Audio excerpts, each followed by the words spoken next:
తులవారికి గనక చూసుకున్నట్లయితే తులా లగ్నము లేదా తులా రాశి వారికి లాభాధిపతి భాగ్యస్థానంలో ఉన్నాడు అనుకోండి. ఎప్పుడైతే లాభాధిపతి భాగ్యంలో ఉన్నాడో ఇక్కడ ఇచ్చేటువంటి రిజల్ట్ ప్రత్యేకంగా మీకు ఈ గ్రహాల యొక్క స్థితిగతులు ఏవైతే ఉన్నాయో, అంటే లాభంలో ఉండేటువంటి కేతువు లాభం నుంచి భాగ్యంలోకి వెళ్ళినటువంటి, అంటే అష్టమంలో ఉండేటువంటి రవి భాగ్యంలోకి వస్తున్నాడు. జూన్ 15వ తేదీ నుంచి జూలై 15 వరకు అక్కడ ఉంటాడు. మరి అదేవిధంగా మిగతా గ్రహాలు కూడా చూసుకుంటే శుక్రుడు గురువు దశమంలోని, బుధుడు 23వ తేదీ వరకు రవితో కలిసి ఉన్న ఆయన కూడా దశమంలోకి వస్తాడు. సప్తమంలో కుజుడు ఉన్నాడు, ఆయన 23వ తేదీకి అష్టమంలోకి మారిపోతున్నాడు. 6లో శని, పంచమంలో రాహు. మరి ఈ యొక్క గ్రహస్థితిని అనుసరించి మీకు ఈ రవి యొక్క మార్పు వల్ల కలిగేటువంటి ఫలితాలు ఏమిటి, ఏ దేవత ఆరాధన చేయాలి, ఇటువంటి విషయాల పట్ల మీకు జాగ్రత్త వహించాలి అనేటువంటి అంశాలు చెప్తుంది నేనైనప్పటికీ చెప్పిస్తుంది సాక్షాత్ లలిత అమ్మవారిగా భావిస్తూ, ఆ లలితాంబిక అమ్మవారి యొక్క అనుగ్రహం మీకు పరిపూర్ణంగా కలగాలని మనస్ఫూర్తిగా కోరుకుంటూ, ఇక్కడ ఏదైతే మీరు చూడండి, ఒక్కొక్కసారి మనము కొన్ని విషయాలలో తెలియకుండానే కొన్ని తప్పిదాలు జరుగుతూ ఉంటాయి. అంటే అలాగా చేసేటువంటి పూజా విషయంలోని, లేదా ఎవరికైనా మనీ ట్రాన్స్ఫర్ చేస్తున్నాం బ్యాంక్ నుంచి, పెద్ద మొత్తంలో ధనాన్ని వేరే వాళ్ళకి పంపించేటువంటి అంశంలోని, మరియు అదేవిధంగా మరొక విషయం ఏంటంటే పంచమంలో రాహు ఉన్నందుకు కాస్త దుర్గాదేవికి సంబంధించినటువంటి విషయంలో దుర్గా ఆరాధన చేయడం వల్ల కూడా ఇది చాలా మటుకు కంట్రోల్ అవుతుంది చెప్పాలంటే.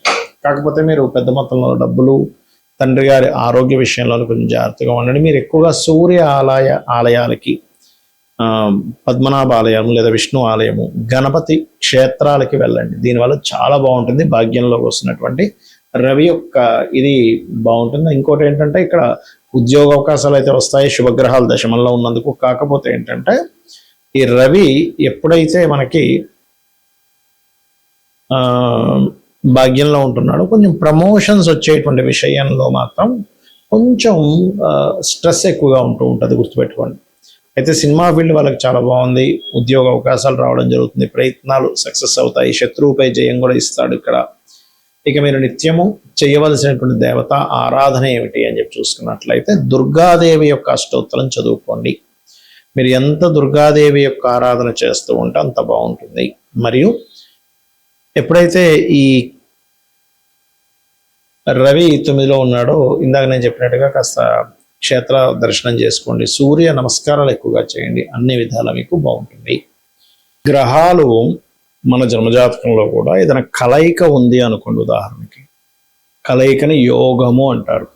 ఆ యొక్క కలయిక అది ఏ గ్రహం అయింది, అది వెళ్ళి ఏ రాశుల్లో ఉంది, ఆ రాశ్యాధిపతి ఎవరు, ఇది చాలా ముఖ్యం.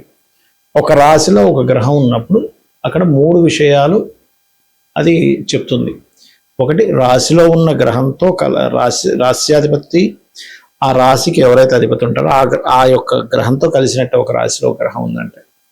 అలాగే నక్షత్రం, అది ఏ నక్షత్రంలో ఉంది ఆ గ్రహం, ఇలాగ నక్షత్ర ఫలితము రాశి ఫలితము 2 వస్తాయి.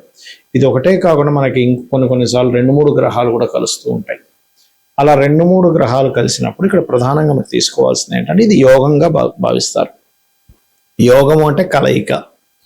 ఈ యోగం వల్ల మీకు ఏం ఫలితం వస్తుంది, ఈ గ్రహం ఇంకో గ్రహంతో కలిసినప్పుడు మీకు ధనం వస్తుందా, మంచి కమ్యూనికేషన్ స్కిల్స్ వస్తాయా, అన్నదమ్ములతో బాగుంటుందా, లేకపోతే ప్రాపర్టీ వైజ్గా బాగుంటుందా, బాగా ఆస్తిపరుడు అవుతాడా, విద్యాపరుడు అవుతాడా, లేకపోతే మంచి సంతానం కలుగుతారా, లేకపోతే కాంపిటీషన్లో స్పోర్ట్స్లో బాగా రాణిస్తారా, మంచి జీవిత భాగస్వామి వస్తుందా, ఎర్లీగా వివాహం అవుతుందా, లేకపోతే లేట్గా వివాహం అవుతుందా, అన్ఎక్స్పెక్టెడ్ థింగ్స్ ఎక్కువగా ఉంటాయా, అంటే యాక్సిడెంట్స్ అవి ఎక్కువగా ఉంటాయా, తండ్రి యొక్క ఆరోగ్యం ఎలా ఉంటుంది, అదేవిధంగా ఉద్యోగంలో మంచి ఉద్యోగంలోకి వెళ్తాడా, లేకపోతే లాభాలు బాగా సంపాదిస్తాడు, అనవసరం ఖర్చులు వ్యసనాలకు గురవుతాడు అనేది గ్రహము అది లగ్నం నుంచి ఎన్నో స్థానంలో ఉందో చూసి చెప్పుకోవాలి. ఇందులో శుభగ్రహాలు, సహజ శుభగ్రహాలు, సహజ పాపగ్రహాలు అంటారు, క్రూర గ్రహాలు అంటారు.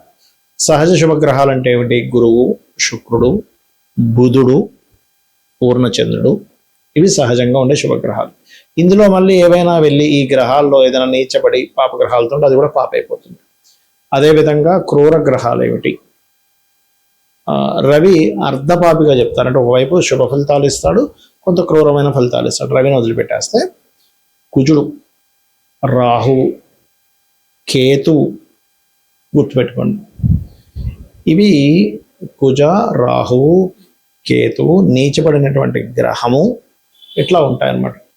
ఈ గ్రహాలన్నీ కూడా కాస్త పాప ఫలితాలు ఎక్కువగా ఇస్తూ ఉంటాయి. శని కూడా చెప్పాలంటే, సాటర్న్ కూడా. అయితే ఈ లగ్నానికి శుభుల పాపుల, పాపగ్రహం కూడా శుభుడైతే శుభ ఫలితాన్ని ఇస్తాడు, శుభగ్రహం కూడా పాపగ్రహాలతో పాప ఫలితం ఇస్తాడు. ఈ యొక్క కీన్ అబ్జర్వేషన్లో మీరు ఒక నిర్ణయం తీసుకోవాలనుకోండి, వివాహం విషయం అనుకోండి, లేకపోతే వ్యాపారం అనుకోండి, లేనట్లయితే ఒక వాహనం తీసుకుందాం అనుకుంటున్నారు, ఒక గృహం తీసుకుందాం అనుకుంటున్నారు. ఈ గ్రహాల కలయిక యోగంలో మీకు నడిచేటువంటి మహాదశ, అంతర్దశ గుర్తుపెట్టుకోండి.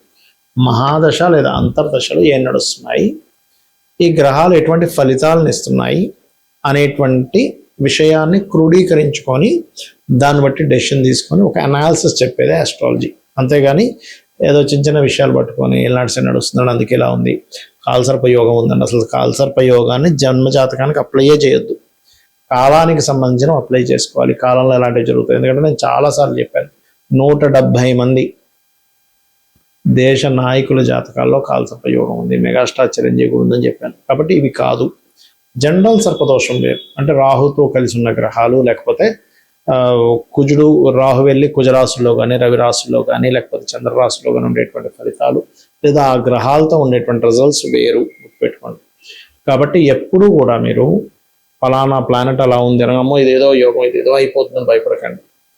ఒకటే బాగా గుర్తుపెట్టుకోండి, మీ యొక్క జాతక చక్రంలో ఉండే గ్రహస్థితి ఎలాగున్నా మీ పూర్వజన్మలో చేసినటువంటి మంచి కర్మల వల్ల మంచి కాంబినేషన్ వస్తుంది. మనకు తెలుసో తెలియకో చేసినటువంటి కొన్ని బ్యాడ్ కర్మల వల్ల బ్యాడ్ కాంబినేషన్స్ ఏర్పడుతుంటాయి, దానివల్ల ఇబ్బంది పడుతూ ఉంటారు.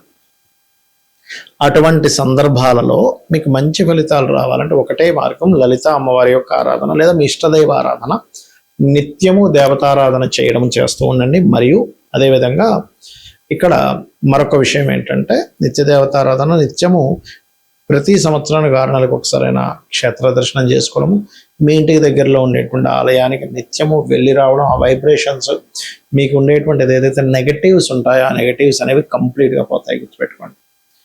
ఇలా కనుక మీరు చేసినట్లయితే ఖచ్చితంగా బాగుంటుంది.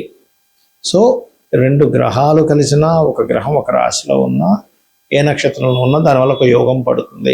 దీన్ని బట్టి మీ డెసిషన్స్ తీసుకుంటుండాలి. మీ జీవితంలో ఎలా ఉండబోతుంది, ఇప్పుడు ఫలానా నక్షత్రంలో పుట్టాము, సహజంగా ఒక జాతకం చూసినప్పుడు చిన్నప్పుడు చూసేది ఏంటి, బాలారిష్టాలు ఏమైనా ఉన్నాయా, లేకపోతే దశలు బాగాలేవా, అనారోగ్య సమస్యలు ఏమైనా వచ్చే ఉన్నాయని చూస్తాం.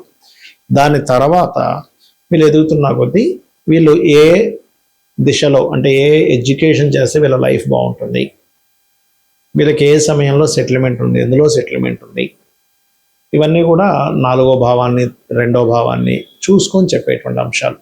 అంతేగాని కేవలం ఏదో ఏనాడు నడుస్తుంది, ఏదో కేవలం ఒక సర్పదోషం ఉందని అంత అంటే పిచ్చి పిచ్చిగా భయపడ్డం కాదు. ఇందులో మనకి తెలియకుండానే కొన్ని స్వయంకృప అపరాధాలు చేస్తూ ఉంటాం. అలాగా వాస్తులో దోషం ఉన్న ఇంట్లో ఉంటాం, అప్పుడు జాతకంతో సంబంధం లేదు, వాస్తు దోషం వల్ల ఇబ్బంది జరుగుతూ ఉంటుంది.